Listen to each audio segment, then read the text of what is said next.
aasta saal, see suure ilma sõja all.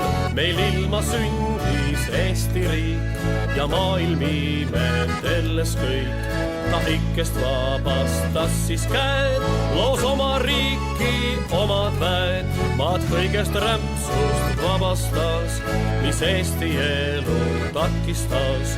Kus Eesti väed lõid lahingut, seal kommunistid plagasid. Meil polnud armu Eesti raal, vaid pelgupaik oli Venemaal.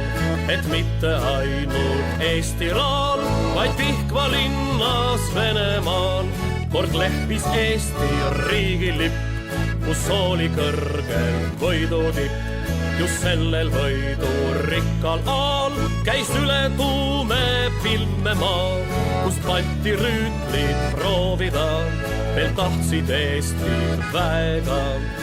Läti pinnal seisis veel ta väed Saksa landesveer, rauddivision ja paaruniid, ent sinna kokku kogusid. Või Laidoner sai teada, sest et landesveer tuli Võnnu peal, meid selja tagant ähvardas ja veedra võimu jalul seas.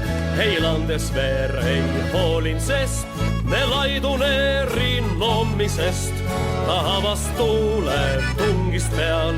Nii tuuli meile võitlus seal, siis põder kogus kokku väed ja tungis üle Koiva jõe. Lõi Võnnu linnas lahinguid, kus kõngesivad parunid ja Võnnust kuni Riiani. Pikk oli tormi jooksutee, kõik Riia linna aleviid said näha Eesti maaleviid. See kuulus karss ja Erse rumm said ära võetud kuiletrumm. See kuulus karss ja Erse rumm said ära võetud kuiletrumm.